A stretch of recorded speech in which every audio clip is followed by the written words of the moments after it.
Hi, my name is Jake, and I'm going to be showing you how to explicate a poem. The poem I'm using is Hand-Rolled Cigarettes by Yevgeny Yevtushenko.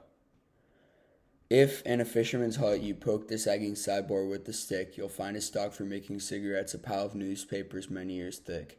There you'll meet mobs of secret agents and doctor poisoners of the age. Bedbugs and roaches with mustaches huddle and crawl along the page. Returning late, the tired fisherman enjoys his ladle fast as tang, and sips tobacco at his ease on some bureaucrat's harangue. Cool in practice of his skill, with fingers confident and strong, he coils the speech in a narrow tube and neatly wets it with his tongue. The contents, they're not his affair. That glowing edge of nicotine advancing at end of day eats up the newsprint line by line. He would have liked a sunny day, wind in his sails and a lucky catch. His yellow nails gleam salmon bright, flicking dead words reduced to ash. Old eulogies and exposés fulfill their destiny and rise with trashy articles and poems and spiral columns to the skies. When evening falls in the North County, cigarette tips pinpoint the gray. As, caught in the mood of dirty weather, fishermen sit and puff away. Their worn tobacco pouches rustle till dawn sweeps inland on the tide. Listen, they roll another cigarette, and history is on their side. Okay, so the next thing to do is to identify parts of the poem that you don't understand. So when I was doing this, I did not understand line 4 to 5. There you only meet mobs of secret agents and doctor poisoners of the age. That line really confused me, so I did a little bit of research on it. The poem was written mid 20th century, like around the time of the Cold War, and the poem is obviously Russian. You can tell by the author's name. So secret agents that could pretty obviously reference the amount of spies that were going like between the U.S. and Russia, like the Rosenbergs. It could also reference the KGB. Those are also kind of secret agents, but so it could be any of those things. Doctor Poisoners is a bit more mysterious.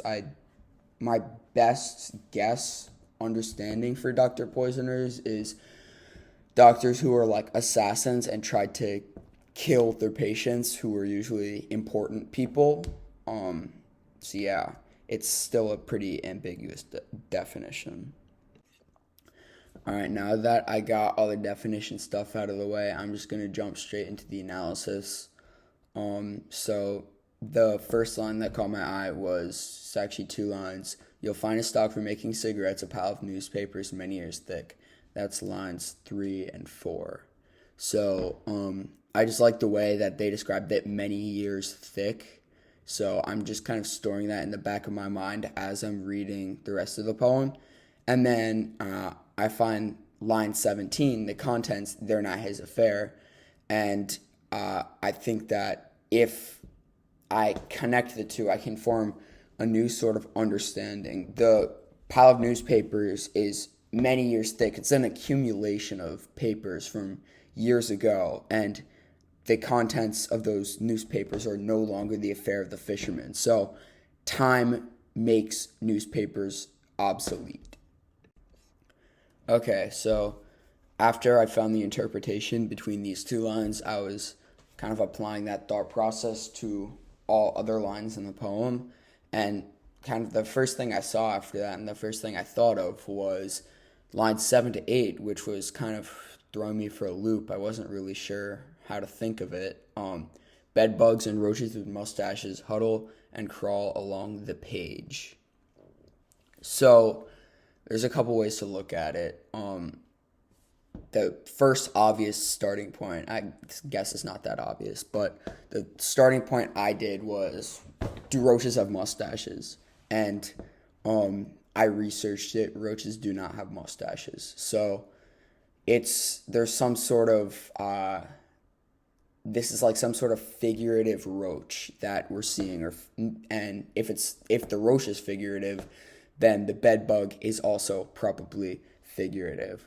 So what I thought of next was the roach could be a person. I mean, people have mustaches, and I mean, it wouldn't be ridiculous to assume a Dr. Poisoner or secret agent could have a mustache. So that is one way to look at it, and that's the way I looked at it for a while. And then I just thought about the bugs in general. Bed bugs don't live to a year. Roaches are lucky to make it to 2.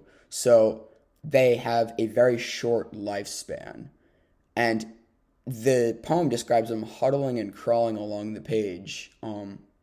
And I just thought that this language could be interpreted as that they are literally the speech that is on the page. And you could say that sometimes speech does appear to crawl along a page. So the poem, this new analysis says that the poem is saying that the news in the newspapers is like bugs, is like bed bugs and roaches, because it is a very, very short lifespan.